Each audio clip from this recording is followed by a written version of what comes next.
Okay, let's get this session started here.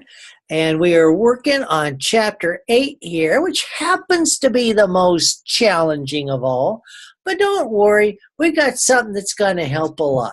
And this is what I sent you in with the email with today's reminder of today's session. And let's step through it real quick. This is what we'll be using.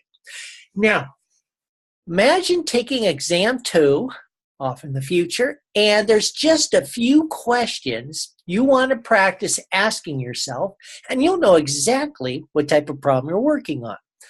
Now, this is just one part of the flow chart for exam 2. It actually will have 3 branches up here. And what they're asking for, there are 3 broad things which are distinctly different, and they're so different it's easy to answer this question. Now, this branch here, essentially they're asking you to find a probability. Or perhaps they're asking you to find the proportion of the distribution in a given interval. Or it might be the inverse of that, where they're asking you to find the interval where they give you the area under the distribution. So you've had some experience working with that last week in Chapter 7.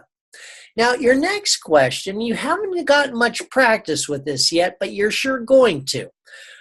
From this week on, throughout the rest of the term, you have your second question is always going to be, what type of data is it? Now, this is something you mastered at the beginning of this term. It's either, for this class, either going to be quantitative data, or it's going to be binary. That's where it's categorical with just 2 categories. Now, this is going to start happening to you when you get to Chapter 8.2. But for quite a while now, it's always been this branch.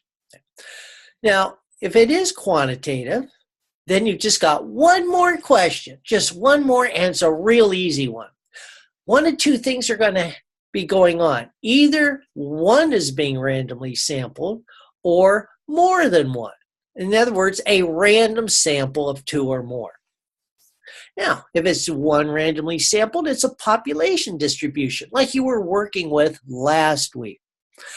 But if more than one is being sampled, you're going to find you're working with the sampling distribution for the sample mean, and that's the new concept you're hitting upon in Chapter 8.1, and it takes some time and review for it to sink in, since it's a theoretical concept. What you want to think of whenever you see this, you say to yourself, well, you know what this is? It's the distribution for all the possible sample means I could ever possibly get from repeated sampling. And just keep saying that over to yourself. Use that Java program to show you how it's created so you can visualize the process of repeated sampling. And once you get that down, then we get to Chapter 8.2. It's not quite so hard to wrap your head around this other sampling distribution. It's also good to notice that all 3 of these distributions can be standardized into the standard normal distribution, which you worked with last week. All right, so you've asked yourself just a few questions, and you'll know which of these distributions you're working with. After you know that, you go to the next page, because the next page summarizes what you need to know about that particular distribution. And what you need to know is the shape, the center, and the spread. Because once you know that, you'll be able to figure everything else out. Well, you're pretty good with this one because this is what you were doing last week. Also, it's the simplest scenario because the shape, center, and spread is just given to you. You don't have to calculate anything there. But the new idea here is when you're looking at the distribution of all the sample means. Now, let's try and wrap our head around this. We're talking about random events.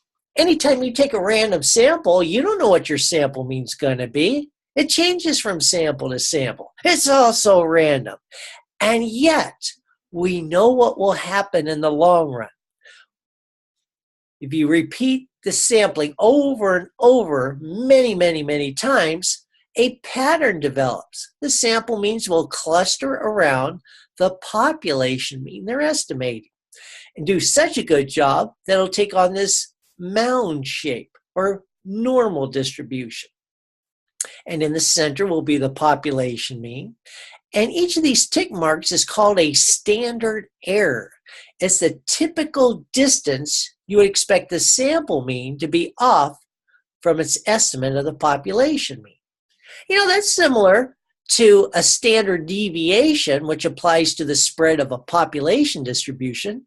Because doesn't the standard deviation tell you the typical distance between a data value and the mean?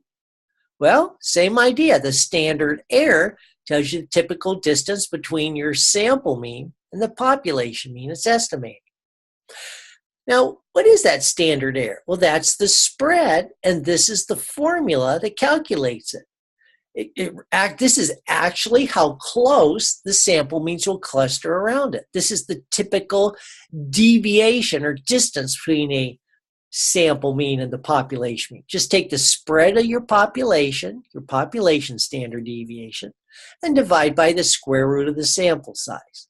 And that's the size of each of those tick marks. So you got a little calculating to do there. Now the center is easy enough if you remember the sample means cluster around the population mean. But here, this is a little more work, because over here, back last week, they just told you the shape is normal. Now you've got to figure out if this is normal, but it's not too difficult. Either you're sampling from a normal population, because if you are, your resulting sampling distribution is always normal. Another thing is you could have a population that's not normal, and yet your sampling distribution will be normal if your sample sizes are large enough, which is 30 or more. All right. Oh, and then you already know this z-score, turning a data value into a z-score. Well, you know you can do the same thing with the sample mean. This is the center, this is the spread. So this can be turned into the standard normal. Your population can be turned into the standard normal. And I'll talk about this at the end of today's help session, the distribution of all the sample proportions. This is what you're dealing with when you got binary data. Okay, but once you're clear on what your shape, center, and spread is for any one of those, then this third and final page, you know what you could do? You could make multiple copies of this and just fill it out for every problem you work on. And it could be whether it's one from last week or any of the ones this week. And here's the benefit of doing that. It makes sure right now, while you're just starting to learn this, that you don't forget to hit on the important concepts. Because every time you do a homework exercise, what you're really doing is reinforcing the concepts. That's why you got to think about the concepts on every exercise you do, or you won't get the value from doing the homework. And this little template will make sure you do that. It hits on all the important questions to ask yourself, what to identify. It makes doing the sketch easy because it's all right here for you. And it reminds you what to think about and interpret after you get your answer. So that if you do all these steps on every exercise, you will master the material. And you might go back, redo some of the ones from last week using this, just to make sure you're not confusing what you're doing last week with the newer chapter 8.1 stuff. But I assure you, this is the secret to making sure you get it. Because the material we were covering last week and what we're covering this week is the most challenging of the whole term. And this little template will guide you through it so that you do master. Because it gets easier after this week if, and I mean if, you master this material. Because everything's going to make sense once you understand the sampling distribution. So, without further ado, we're going to be using this. So let's just set it aside for now. And what we'll do, let's see, we don't need this. Nor do we need that. And what we're going to take a look at, let's see, session. So let's talk about the similarities and differences between what we were doing last week and what we're doing in chapter 8.1. And so I'm highlighting the key words. But in both cases, we're dealing with a population distribution that's normal. Its center and spread is given right here. Now, what you were doing last week was finding stuff such as, if 1 is randomly selected, what's the probability it's less than 12.50 ounces? Now that, because you're doing that last week, that's a population distribution. Why? Because 1 is randomly sampled. Now let's compare that with what you're going to see in chapter 8.1. Not 1, but more than 1. 16 in this case are randomly selected. That right there tells you it's going to be a sampling distribution. And if you miss that, here's the other thing that will tell you. They're going to ask you the probability that the sample mean is in some interval, such as less than 12.50 ounces. So both of these are telling you this is a sampling distribution problem. So you got to figure out, is the shape of the distribution of all my sample means normal? Well, you don't have a large sample size, do you? But what's the other way? That's right. If you're sampling from a normal population, your sampling distribution's normal. So we're good. And all the sample means will cluster around this population mean.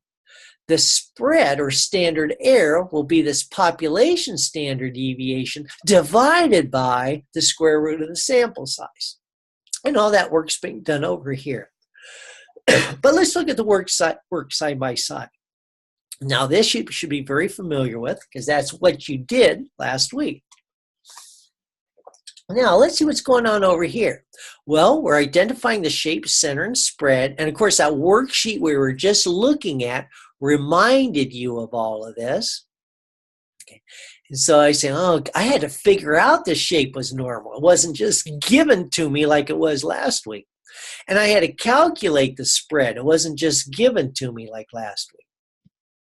Now, let's reiterate. Standard deviation is the measure of spread for your population distribution.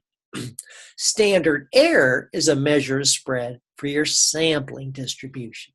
So that's worth reviewing. But notice we're using Normalcdf, same template, but center and spread are what we calculated here. So that's the center and spread we put in there. And we get our interval from inside here. Notice I put a bar above the x because we're talking about the sample mean. Whereas an x all by itself is just one data value. Now let's look at our interpretations. Now the first interpretation you should know because that's what you're working on last week. But for a sampling distribution, we're talking about the probability the sample mean is in that interval. And when we're stating as a proportion, well, last week you're talking about the proportion of the population being the interval. But this takes some practice. You're talking about the proportion of all the possible sample means we could ever possibly get that will be in that interval. See, this is a theoretical distribution because there's no way you could actually get every possible combination, every possible sample of sample size 16 from some huge population. Using counting theory and whatnot, the number is astronomically huge. You're not going to be able to do it. But you don't need to because we know the shape, center, and spread follows this pattern, which makes it easy. So we don't have to spend a lifetime of repeated sampling when it's not necessary. You got better things to do with your life.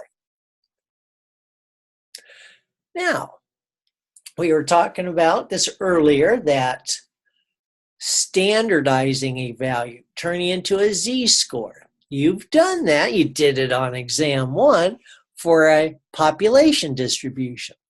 Well, when you see the standard normal distribution throughout the rest of this class, it's not going to be for a population distribution. It's going to be for a sampling distribution. Well, why is that?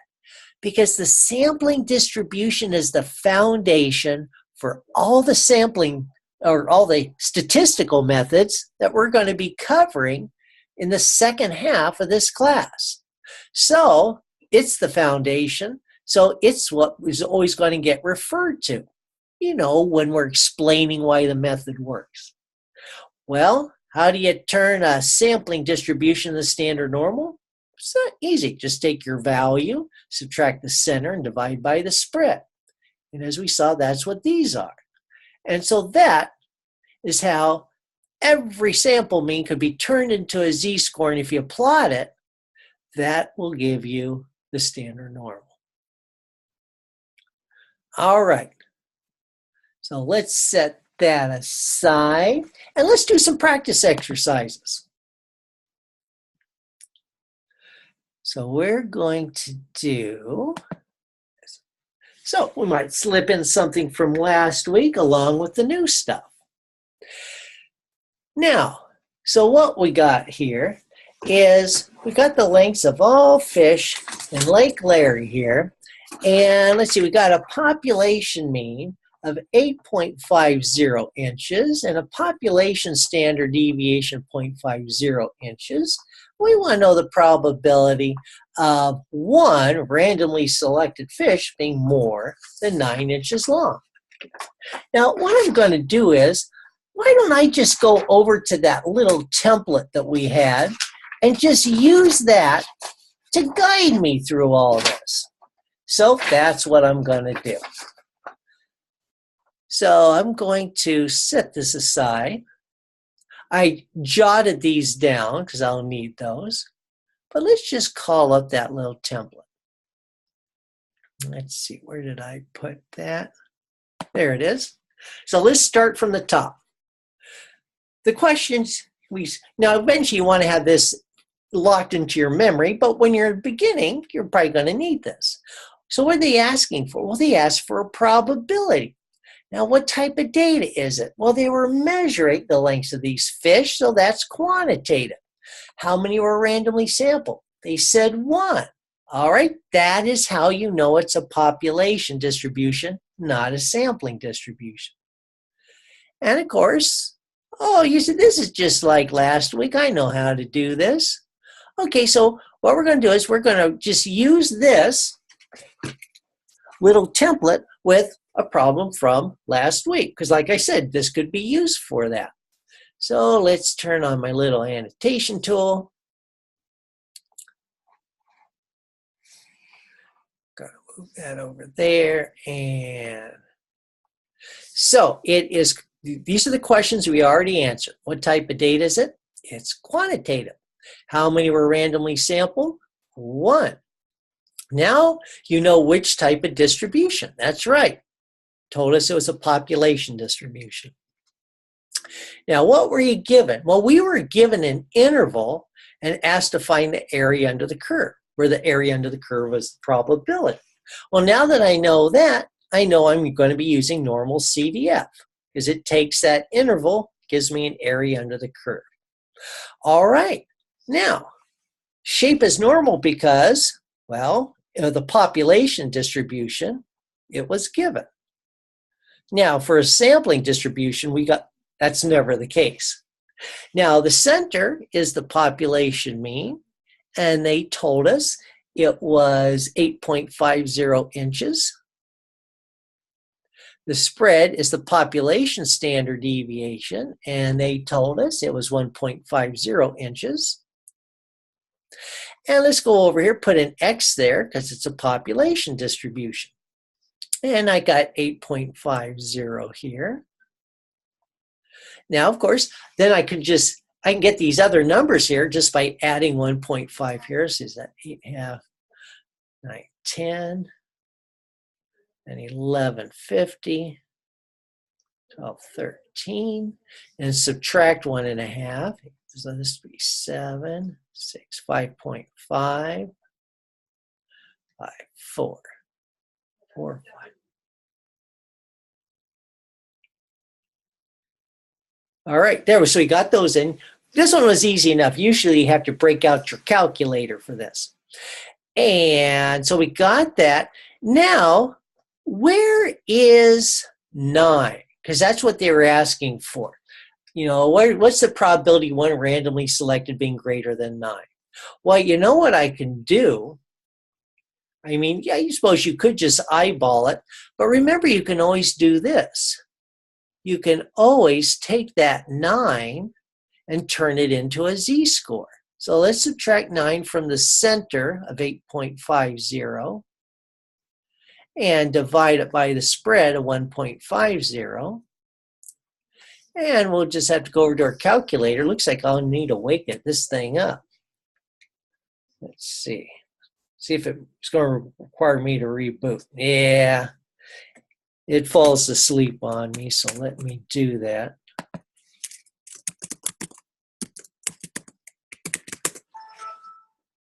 Okay, it's awake now. Now, so I'll just go over here, calculate z-score, you know, just like you did on exam 1. So I'll do, see how far 9 deviates from the center of 8.50. And then I'll see how many times the standard deviation fits into it. And that tells me that 9 is a third of a standard deviation above the mean. Yeah, that looks right, because that's 8.5, 9, 9.5, 10. Yeah, you probably could have eyeballed that, I'll bet.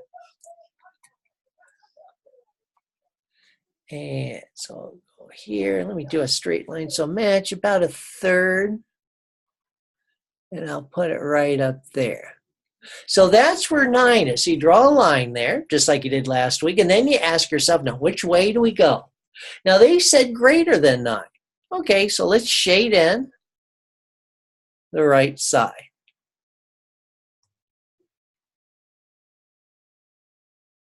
Now, something to keep in mind on exam 2, because you notice I give little green pluses, which can add up to a little bit of extra credit on exam. And one sure way to get some green pluses is to always make a sketch like this whenever you're working on a problem like this. For all of these in Chapter 7, Chapter 8, you should always be making a sketch. And if I see you making a sketch, see you with the numbers underneath here, and you identify this, you got your region shaded in, that's a picture of your answer. All worthy of getting extra credit. Now, let's see here. So we've got here, right up there. So that number, that's where 9 is. So let's go ahead. So that's where 9 is. Over here on the right is where all our x values are. So put x over on the right. X is farther to the right, so it gets the big end of the inequality. So here's our probability inequality notation. It says use your sketch to help you write what you're looking for in the inequality notation. Oh, we did that right there. And then we'll write out the TI function. In fact, I can write it all out here. Now, if you prefer to write x first, that's fine. Just make sure it has the big end. So you can write it like this if you want. Doesn't matter. You can write it like this or like that. And we're going, like we said up here, we're going to use Normalcdf. And your sketch is going to make it easy for you to look up the numbers you need to put in here. As you can see, your lower bound is 9. Your upper bound is anything way more than 13. Oh, well, 100 will do. Anything way more than 13 is going to work just fine. And then our center and spread's right up here. How convenient. 0.50 and 1.50. Now, we're going to go ahead and punch that in on our calculator. So we'll press second, vars 2, and just enter in what we wrote down there. Once again, use whatever big number you want. And 8.50, and then we got 1.50. There we go. And hit enter. All right, and there's our answer. And that seems reasonable because that looks kind of big, about 37%. And we can see that, well, we knew it was less than 50%, and that seems pretty reasonable. So we'll go ahead and write this in.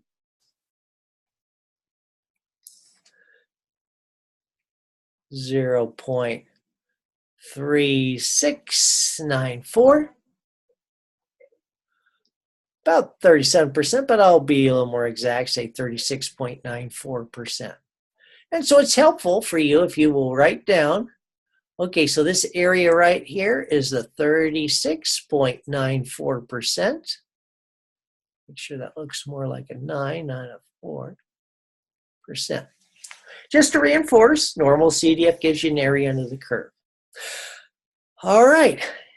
Now, so I took the answer I got and I put it in my sketch above. So there's a picture of what that number means, because I want to make sure I know what these numbers represent. 9 represents a point on the number line. 36.94% represents an area under a curve. Now, I'm going to state the context as a probability, and that would be the probability of one randomly selected being greater than 9 is 36.94%. Is this an unusual event? No, because that probability is larger than 5%. Now let's state it as proportion. All right, 36.94% of all of these fish in this lake are going to have lengths greater than 9 inches. Now you're done. So this has made sure that you asked yourself all the important questions so you know exactly what type of problem it is. The sketch made sure that you really do understand it. It reinforces which numbers are areas under the curve, which numbers are points on the number line. And you documented how you got your answer. And this is important too. I give credit, green pluses for people who show the function they use along with the inputs, because it's easy for me to help you and show you where you went wrong if you do that. No, we can see what it is you did incorrectly. If you don't show your work, we don't know what you did. It could be anything. Okay, so let me go ahead and clear this. Now, if you would like to see a nice, clean version of that, let's see, where did I put, oh, it's right underneath. Now, you might be wondering, well, Larry, why didn't you just scroll down and just show this to us? Because then I wouldn't be showing you the process behind it. I wouldn't be using that template to show you all the thoughts and concepts that you run through your head. Because that is the purpose of each and every one of these homework assignments, is to get the concepts to sink in so that you remember the concepts. And you just thought it was just to get the answer. Oh, the answer's nice, but that's nothing compared to you understanding all the concepts that are being applied here. Because if you do, then you're going to understand everything else that we're going to do later on. Okay. And plus, now of course, you've got access to this document. In fact, maybe I should remind you of that. I mentioned it in the email this morning that I sent out as a reminder.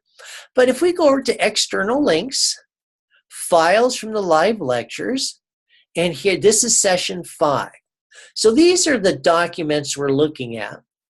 Oh, and these are a bonus. We're not going to look at these, but these are for you after you finish the work this week, and you want to see if you can recognize what type of problem you're working with. When you've got all the problems from this week and last week all jumbled together, you say, well, how am I going to be able to do that? Well, that's what we're working on. The template for distributions shows you the questions you ask yourself. That's right there on that first page. And you'll know which distribution you're working with, and then you'll know what to do. And this will give you practice with that. And you have the solutions to check your work. But these are the documents we're going to be working with in this session. All right. Now, let's take a look at another one here. The lengths of all fish. Hey, this is the same population. Yeah, but let's see what question they ask this time. If 16 of these fish are randomly selected, what's the probability that the sample mean, for these 16 randomly selected fish will be more than 9 inches long? And you notice two key differences. More than one were randomly sampled, and they're asking the probability of the sample mean being in the interval. All right, so but let's go use the little template because this is all new to you. And the template,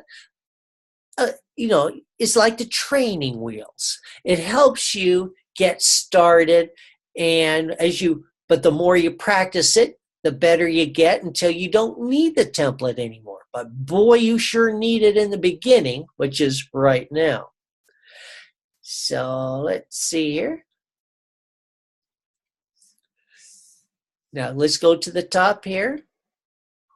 So here's the questions. Got to keep practicing asking yourself. What were they asking for? Probability. What type of data? Well, we're measuring the fish, so it's quantitative. How many were randomly sampled? More than one. That's how I know it's a sampling distribution for the sample. Then you go over here and say, now what is it I need to remember about that? Oh yeah, all this. Well, let's see. Is the shape normal? Well, we're sampling from a normal population, so it's okay my sample size is less than 30. And I know the mean of the population I'm sampling from, so I know the center of my sampling distribution. And I know what each of these standard errors are because I have both of these values. So I got everything I need here. Well, that's great. So we're going to do this. Now, just to refresh your memory, the interval is going to be the sample mean is more than 9 inches. And our sample size is 16. So we'll make a note of that. And we're going to go ahead and use our little template there to guide us through this. So let's get my annotation tool going here.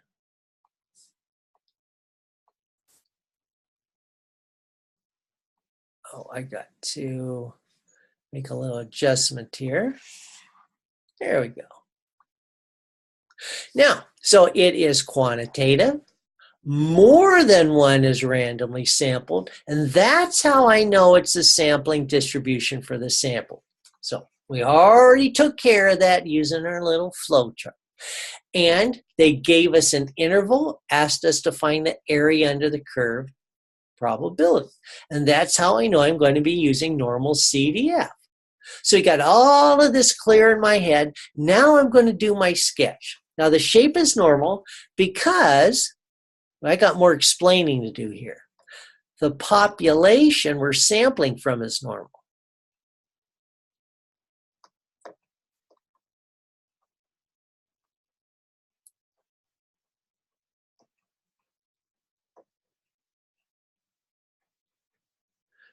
Now, you might be thinking, hey, Larry, I could have said that in less words.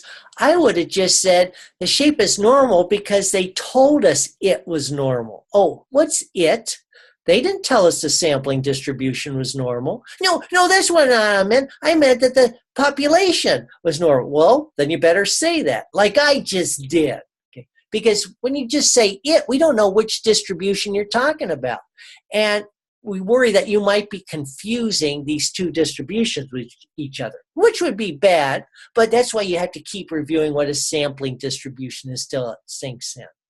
Now, all those sample means are going to cluster around the population mean, which is 8.50. Now, we got a little calculating to do with the spread because we just looked back at that second page and it told us it was the population standard deviation divided by the square root of the sample size. So that would be 1.50 divided by the square root of 16. So we better go over to our calculator get that calculated. Let's just see how small that standard error is. 1.50 divided by the square root of 16. Wow, that's pretty small. That's less than half an inch, kind of more close to 1/3 of an inch. Let's get that jotted down. And another thing that's important for you to remember, just because a number looks like it could be a percentage doesn't mean it is. That's true here. That's not a percentage. That's 0.375 of an inch, just a fraction of an inch. So that tells us typically that's how close a sample mean will be to the population mean it's estimated. Only going to be off typically by 0.375, a little more than 1/3 of an inch. Wow, I didn't know sample means clustered so closely around the population. Well, that's the new thing you're learning. But the larger your sample size is, the closer they cluster. Because when you make the bottom part of a fraction bigger, that makes the entire quantity smaller. So when you have really large sample sizes, it's really surprising how close the sample means cluster around the population mean. All right, so let's go over here. We're talking about the distribution of all the sample means, so be sure and get that little bar on top of the X. And all those sample means will be clustered around this 8.50. And this one, I'm going to have to use my calculator. So I'm going to go over here, and I'll enter in my 8.50 minus 1, and in parentheses, I'll put my standard error of 0.375. Then I'll press second enter and change that subtract to plus. Now, it's worth running that empirical rule through your head, but of course we're talking about the distribution of all the sample means. So the middle 68% of all the sample means are going to be between 8.125 inches and 8.875 inches. Now let's see about the middle 95%. Well, that won't be too hard. I'll just press second enter, change that +1 to subtract 2, press second enter, change that subtract to plus. Now, the middle 95% of all the sample means are going to be between 7.75 and 9.25. So we can see that 9 inches is over here somewhere. You know, it's not as close as it was with the population distribution.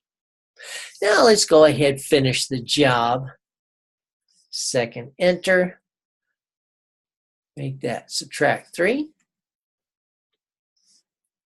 Second enter, make that a plus. So pretty much all of the sample means are going to be in this interval, between 7.375 inches and 9.625 inches. Now, you know 9 is to the left here. If you want to have a better idea, you know what to do. Take your 9 inches and subtract the center, which is 8.50. But watch it now. You got to divide by the standard error, the spread, the 0.375. So let's see what we get there. 9 minus 8.5. And how many times does a standard error fit into there? 0.375. Oh, it's 1 1/3 standard errors above the center. So we can get that in there. So going 1 1/3, that's about here.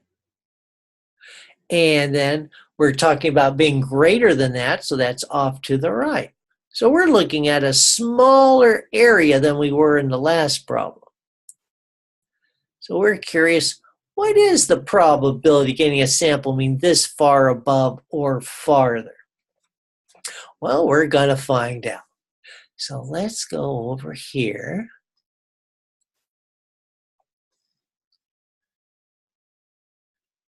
So right here is where our 9 landed.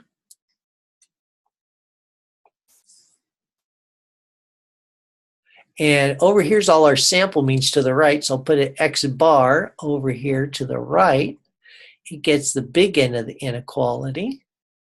So I'm able to use my sketch to make sure I got my notation figured out. Now let's go ahead and show our work. So you could write the X bar, the sample mean first, as long as it gets the big end. And we're going to use Normalcdf. Just use your sketch here to get your numbers. The lower bound is right here, the 9. Your upper bound's off to the right, anything really big, 100's plenty far enough. And here's your center, there's your spread. 8.50 is the center, and your spread is the 0.375. And let's go ahead and let our calculator do that calculus for us. So second bars 2, 9 comma, and then your big number, whatever you're using. Our center, 8.5, and our spread of 0.375. Now let me double check, make sure I didn't punch in anything wrong. Looks good. And we can see that, well, yeah, that looks about right. It's definitely smaller than that last area, but it's 9.12%.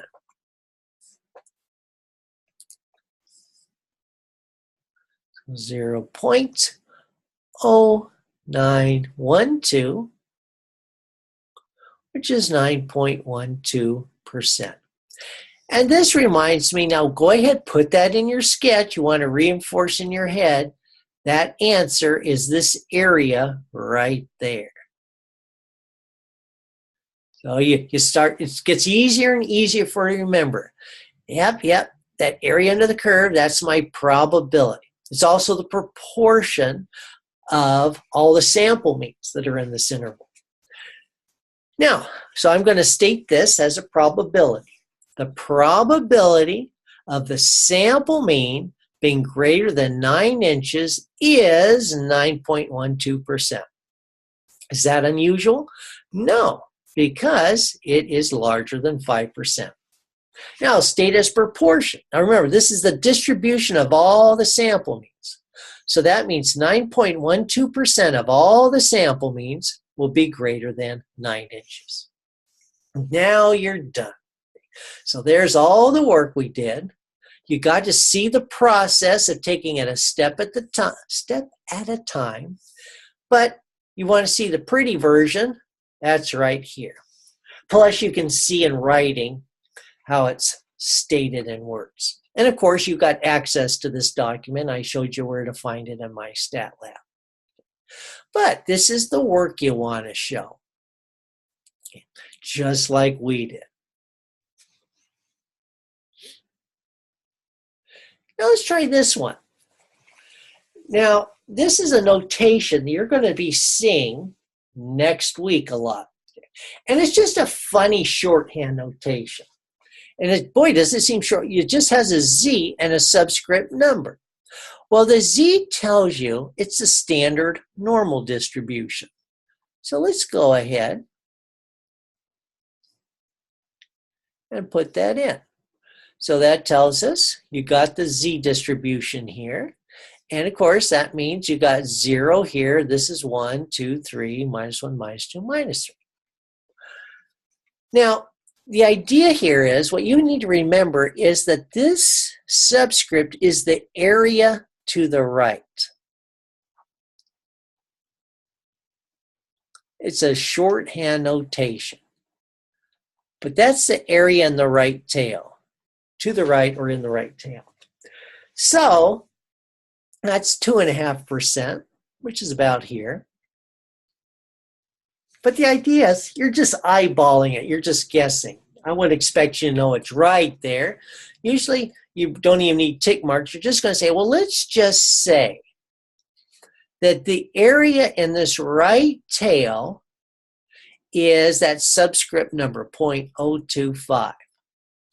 If that's the case, then this point right here is the z-score, where the area in the right tail is 0.025. So that's what this represents. It's a z-score where that's the area in the right tail. So that's the first thing you got to remember. Now, shape is normal because, well, we can just say it's the standard normal curve. You know, it's part of the name. It's the standard normal distribution. And of course, that's always normal. And once again, how did we know it's a standard normal distribution? We could z that when we saw the z. That is what tells you. And the center is 0, the spread is 1. That's how it is with the standard norm. And how you can find this, we're going to have to use inverse norm, but you're going to have to find the area to the left. And how are you going to do that? You're going to take the entire area under the curve, which is 1, and subtract what's in the right tail. And that's what will tell you what's to the left. Oh, well, we can do that. And of course, you can do it on your calculator. Make sure you get the decimal point in the correct place that way. So just take 1, subtract 0.025, and you'll get your 97.5%, and that's what it looks like in decimal. So we go over here, 0.975, and this equals inverse norm. You got to give it the area to the left. I'm going to write that out.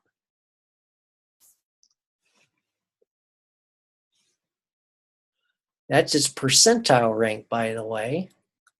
And then the center, and then the spread.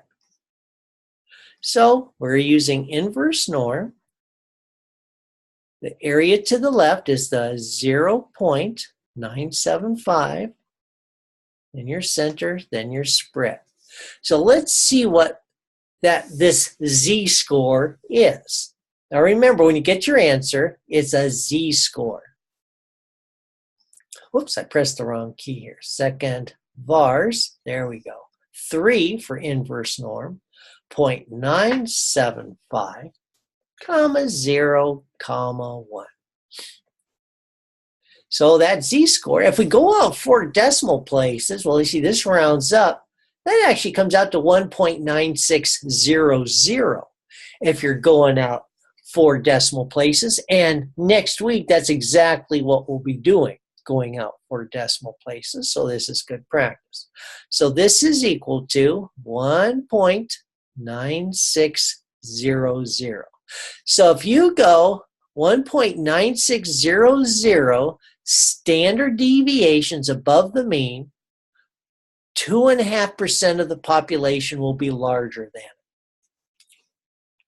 Now you know this could be representing a sampling distribution. You don't know. Oh, well, in that case, we would say if you go 1.9600 standard errors above the mean, 2.5% of all the possible sample means you get will be larger than that, to the right of it. Okay? All right, so let's go ahead and clear all of that. And scroll down so you can see a nice clean version of all that. Plus, let's look at the interpretations. Now, with the standard normal, this represents any normal distribution. So we could say for any normal distribution, 2.5% of the distribution will be more than 1.96 standard deviations above the center. And there's a 2.5% probability that one randomly selected from any normal distribution will be more than 1.96 standard deviations above the center. All right. So that's a little overview of when you're working with the quantitative data. Now let's do this. We're going to go back to this document we were looking at earlier. Here. Whoop, not that one. That's not a document. This right here. Now what we're going to get into, now this is something we'll be seeing a lot of next week. It's working with the standard normal. And you've done this before a little bit last week. And that was when you have an area that's centered in the middle. Okay. And the key thing is you make a rough sketch. You put it in the center. And it's with the standard normal distribution. And by the way, next week, this will be representing the sampling distribution. So we're talking about the middle 92% of, say, all the possible sample means. And we say, how many standard errors would you have to go above and below the center in order to contain the middle 92% of all the sample means? Well, you'd only need to know this z-score right here, and it would tell you that. Well, to get that, you need to, this area, but you have to find out the area in the tail. So what's the area in the right tail? 4%. So that z-score, where the area in the right tail is 4%, is the z-score that tells you how many standard errors you'd have to go above and below the center to contain the middle 92%. And to get that, you'll just use inverse norm. Very similar to what we just did. And this is showing you how you're doing it. But this is something that will come up next week when we're working with a statistical method. So that's important. Now, for this, getting into binary data, I think the most helpful thing would be going over to the tutorial DVD and let's look at the lecture notes for it. Because that's chapter 8.2. And what you need to keep wrapping your head around are the similarities and differences between when you're working with this categorical or binary data and this quantitative data. Because there's some very big differences, and yet there's some similarities. How in the world are you supposed to keep it straight? Well, fortunately for you, I got these 2 pages that you could just keep reviewing each day until you get it. Let's start with the second page because it has a nice visual. Let's start with the very last one. Now, over on the left-hand side, this is your world of quantitative data. Over here is a world of binary data. Now, here's a huge difference. Now, with a population of quantitative data, the population will have some shape. Doesn't have to be normal, but your resulting sampling distribution will be normal if the sample sizes are large.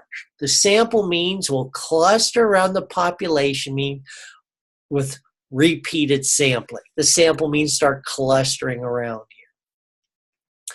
Well, what happens with this categorical data with just 2 categories? Well, what does your population look like? It's a bar chart.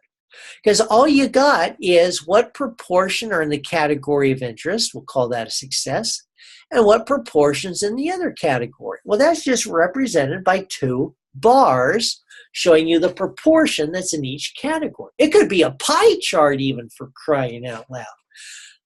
Well, pie chart of this does not have a shape, does not have a center, does not have a spread. Whereas we have that over here in the world of quantitative data. So that's a huge difference. And yet, even though the population has no shape, center, and spread, your sampling distribution does. Because remember, every time you take a random sample, you're going to find out what proportion of your sample is in the category of interest. Well, that's what a p-hat is, a sample proportion. So from every sample, you're getting a p-hat, and you're just looking at how they pile up. because a sampling distribution is something very, very different from a population distribution. You say, hey, look, my statistic, the sample proportion, they're clustering around the population proportion they're estimating. And that's what little p represents, the population proportion. Hey, that's similar. Both of these sampling distributions are taking on a normal shape. Oh, and how do I know this is normal? Is it because the population's normal? No. Your population doesn't have a shape. So no, that doesn't even make sense. Oh, do the sample size have to be at least 30? No. That applies over here. It does not apply in this world. You went, oh, how am I going to remember this? Just keep reviewing this till you get it. Now, over in the world of quantitative data, sample size is 30, it's large, or the population is normal. Very different over here. The sample size needs to be large, but how you determine it is with this little rule. Oh, can't you just give me a number? No. Got to use this little rule here. Oh, I will let you in on a little secret. Now, when you've got binary data and you're going through your sample, you're basically throwing each individual into one of two piles.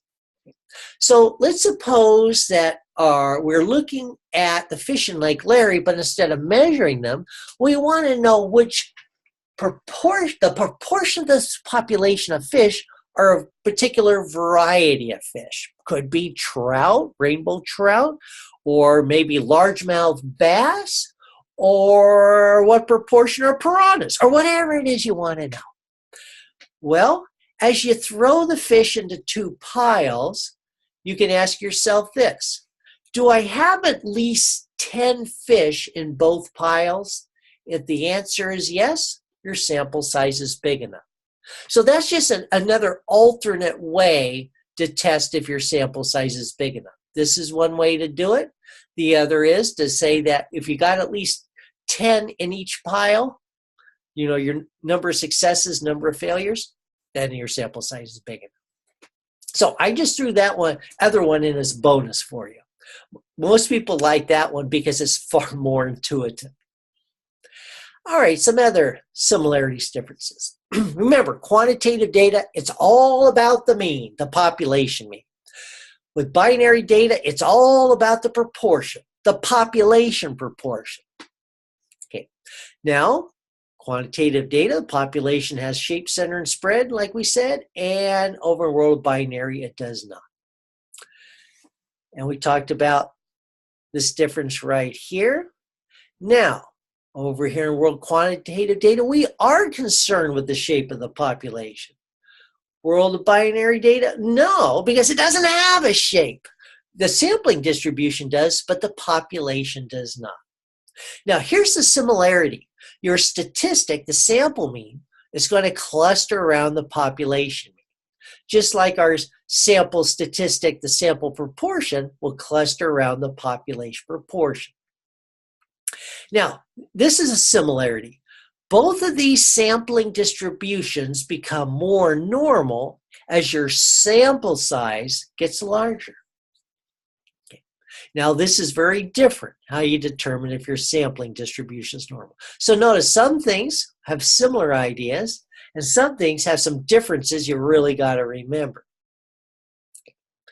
And now this is the formula we were just looking at for the standard error for this sampling distribution. And it's a little messier over here for the sampling distribution for the sample proportion. You don't have to memorize these. They'll be on your formula sheet, so you just look them up. So here's a little picture of the two sampling distributions. So you got X bar off to the side here and P hat over here. Because this is the distribution of all the sample proportions. This is distribution of all the sample means. And here's your formulas for the standard error. But once again, keep reviewing this. You want to keep this straight, because one thing that'll really mess you up in this class is if you're confusing these two worlds with each other.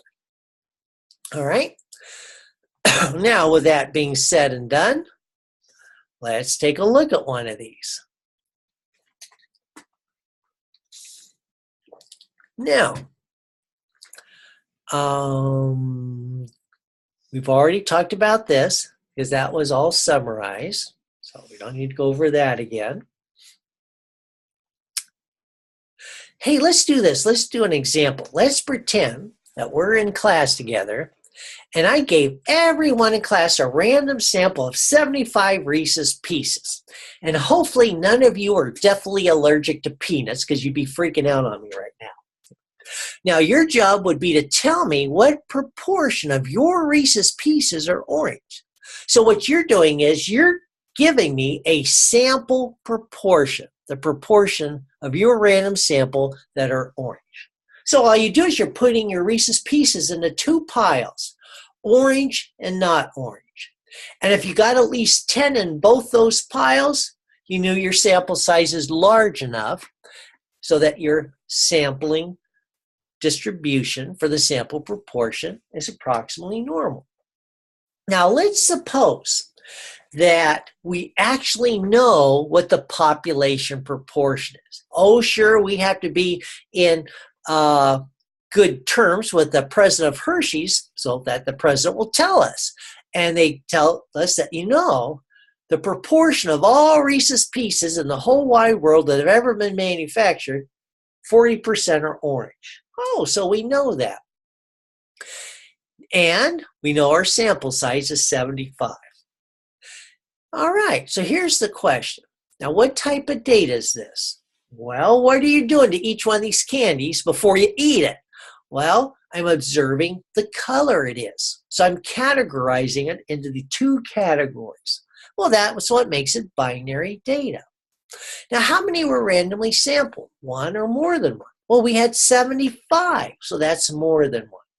So that's how you know it's a sampling distribution for the sample proportion.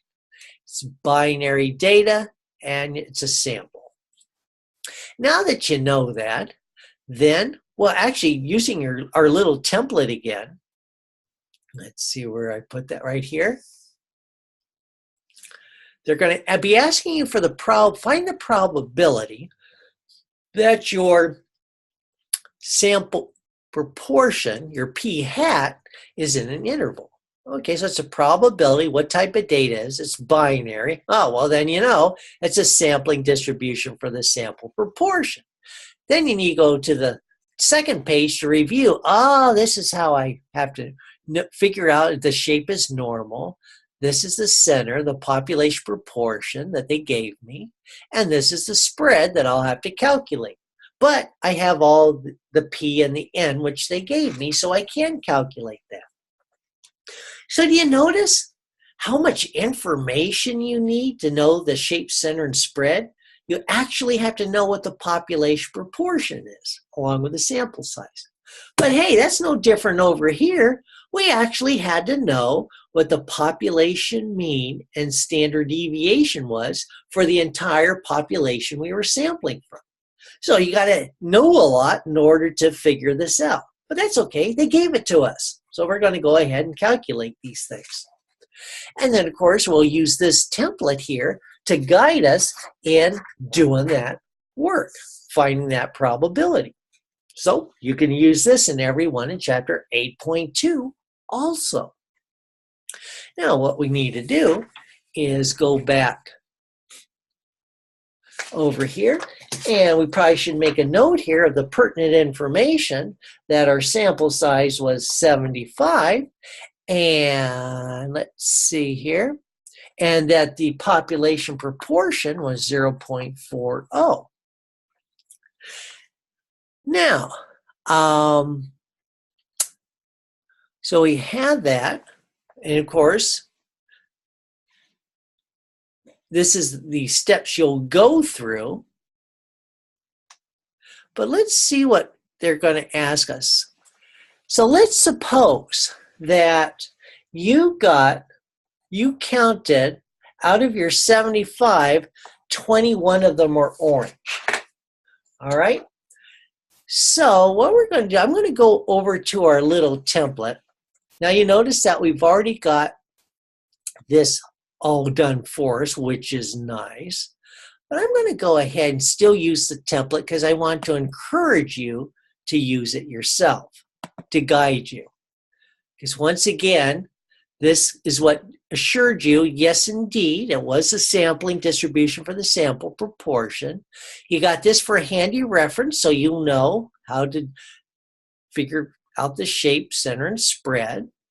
And then this will guide you for each of the steps you do. So let's do that. So we're going to, I'll turn on my annotation tool here. Scoot this out of my way. So it's binary data. More than one is randomly sampled, 75 to be exact, and that's how I know it's a sampling distribution for the sample proportion. Now, they want, so I got 21 out of the 75 for orange, and want to know what's the probability of getting that many or more that are orange. So that's, I've been given an interval, and I'm going to find the area on the curve, so this will be a job for Normalcdf. Now, the shape is normal because, well, we can use the n times p times 1 minus p. We could do it the mathy way. Now, n, that was our sample size, was 75. They told us the population proportion was 0.4. And 1 minus 0.4 is 0.6. So we can go over to our calculator. I'm going to have to wake it up again, it looks like. My sleepy head calculator keeps falling asleep on me.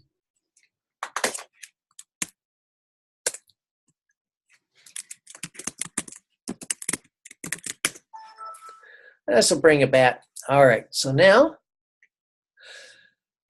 we'll have 75, comma 0.4, and 0.6. And yes, that is greater than 10.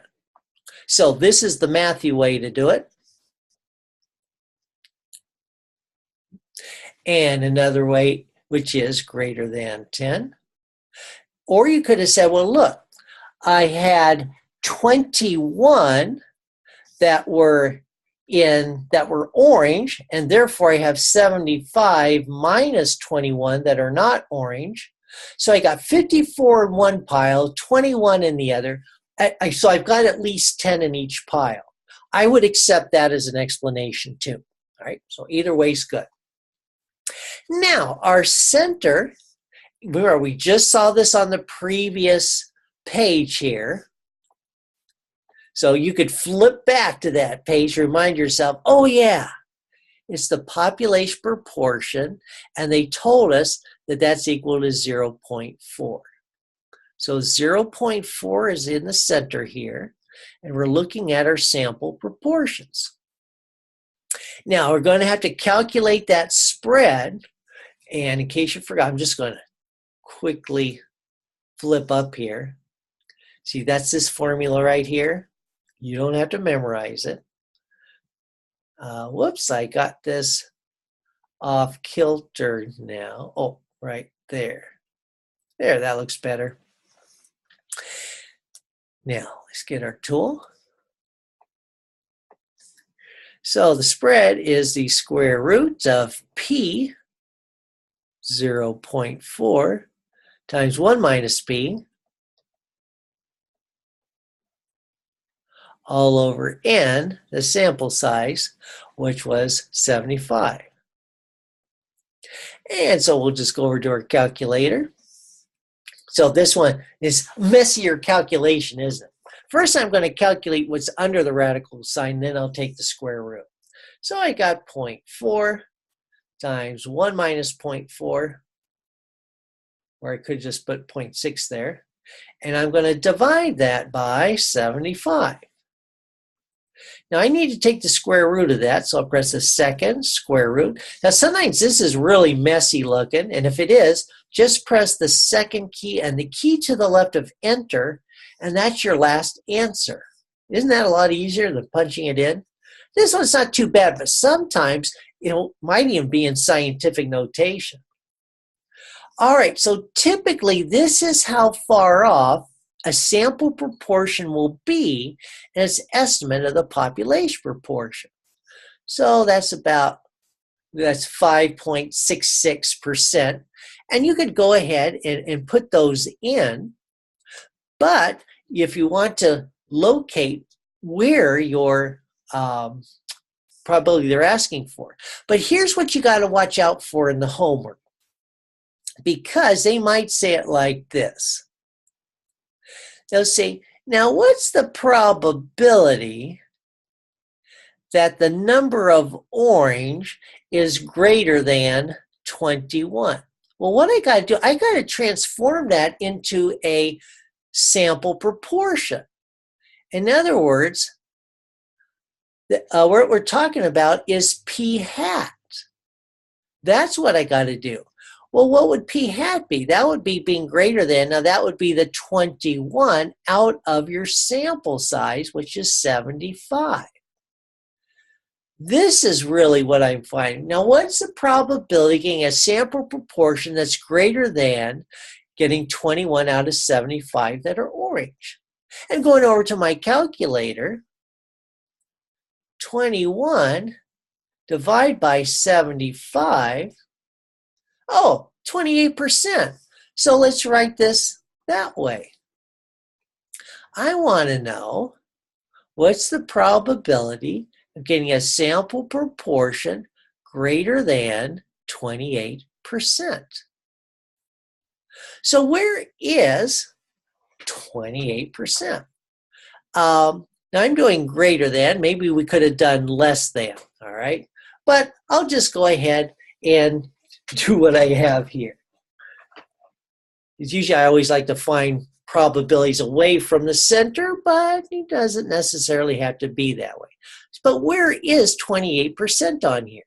Well, you can convert it to a z-score. You say you can? Sure you can. Let's do it.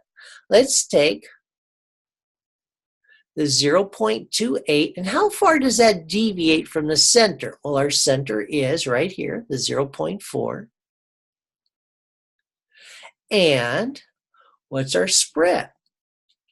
Oh, I didn't write that down over here. So it's approximately, we can approximate, but let's go out 4 decimal places. 0.5, well, let's make that a more readable decimal point. 0.566. So that's my spread, 0.0566. So let's just punch that into our calculator, and that'll make it much easier to locate where this is on here. So left parenthesis, 0.28 minus 0.4, and divide that by 0.0566. So that's 2.12 standard errors below. Okay, now we got a good idea. Let's go ahead and sketch that in. I'll use red ink this time. So that's about a little over 10, so probably something like right about there. So it'd be right about there.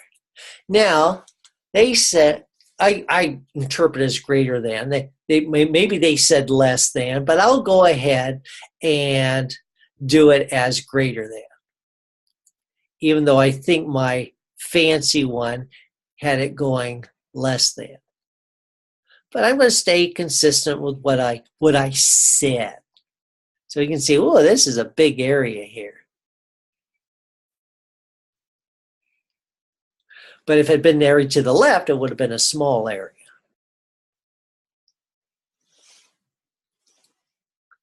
Okay, so let's go ahead and put in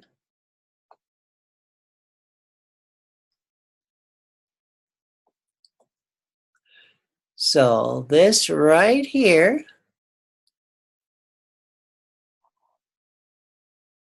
is where that landed. So that right there is the 0.28. So notice it wouldn't make sense. Where would 21 go in here? It doesn't. 21 would be very different from these numbers. You got to convert that, translate this into a sample proportion, because 0.28 is a number that fits in along with these others here. And since I said greater than, I'll put my p hat over here on the right. So it gets the big N. So there's my probability inequality notation. So if I want to find the probability of getting a sample proportion greater than 0.28, looks very likely because that's a big area. So we'll use normal CDF, just like we have all along. I'll get my lower bound, upper bound from my sketch. Lower bound's the 0.28. Anything big way off to the right. Some of you like to use 1E99, so I'll do that and I'll show you how to enter it in. Though that's way bigger than what you need, but you know it's always far enough to the right. And then up here you got your center and your spread, which is very convenient. So put in your center and your spread. So you notice in all of these that we did, when we needed to put in the center and spread, it was right here. And when we need to get our interval, it was right from our sketch. Makes it very easy to get the inputs. Now let's punch that in. Second bar's 2, and got a lower bound 0.28. Upper bound, so this, if you want to do the 1E99, you don't need to, but if you want to, you press 1. To get that E, you have to press the second key and the comma key, so it's a kind of a smaller E, then the 99. So that's 1 times 10 raised to the 99th power, way off to the right. Now put in our center of 0.4, comma, put in your spread, the 0.0566. Go out at least 4 decimal places so you don't have too much round off here. And hit enter. All right, yeah, that looks right because it's a big bunch of the area, so it's very likely you're going to get more than 21 out of the 75 being orange. Because after all, that's only 28% that were orange, and the population proportion is 40%. So that'd be kind of unusual. So you would expect to get more than that, as we're seeing here.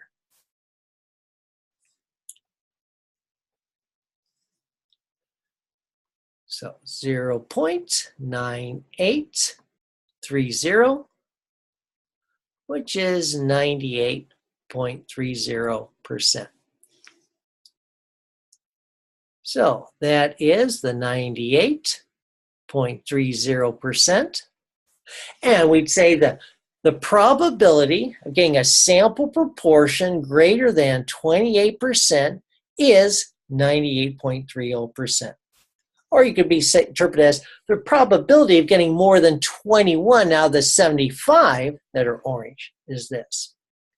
And 98.30% of all the possible sample proportions you could ever possibly get from repeated sampling will be greater than 28%. Now, by the way, what would be the probability of being less than? Well, you could just subtract this from 1. So let's just do that. So 1 minus this 0.9830. Whoops, why did I put in that extra 1 there? That's not good. There, that looks a whole lot better.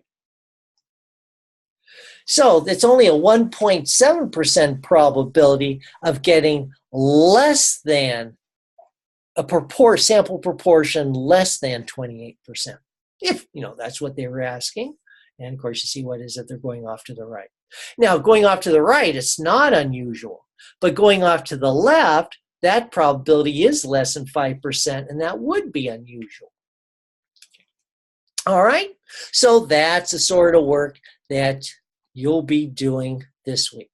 And so we covered all the bases. We covered all the different ones that you'll see. Now, I want to take a look at this one last page that hits on some important things to remember. So you can see here, I went and I did the area to the left. So the nice clean copy shows that going off to the left. Now, why is this being so slow? All right. Okay, what's going on here?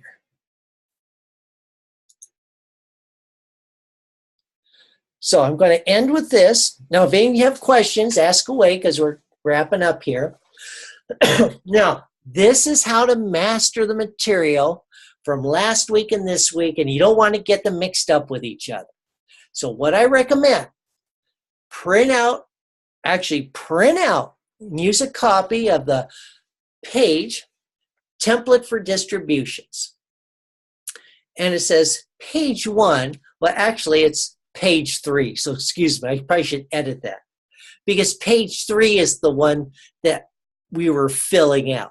So it would be great because actually writing stuff out is really going to help you remember. And research bears that out in the research that's been done on how best to learn. But because you're in the learning stage. So actually writing that out on every one you do, just like I did in this session, that third page. Now the first page, use that to remind yourself of the questions you ask yourself that tell you for sure you know which distribution you're working with. The second page is very helpful because it reminds you what the shapes and center and spread are, which is very helpful for the sampling distributions when you're just learning. And of course, the third page you actually do your work in. Okay. And it reminds you of all the important concepts to run through your head. Now, after you've done all that, with all the assignments through chapter 8.2, the question is, now can you handle it when they're all jumbled together? And the answer is yes, if you practice asking yourself the questions on every one that you did. Because if you did that, that's enough practice that, hey, now you'll remember those questions and you can try it out with those practice problems I showed you that are in my math lab, my stat lab. These right here, use those to practice. And then, of course, you got the solutions to check your work to see how you're doing. And if you're not able to correctly identify, well, that means you didn't put enough effort into this first page. You didn't practice asking these questions. But if you did practice these in everyone, you're not going to have a problem. So just let you know that beforehand. Okay?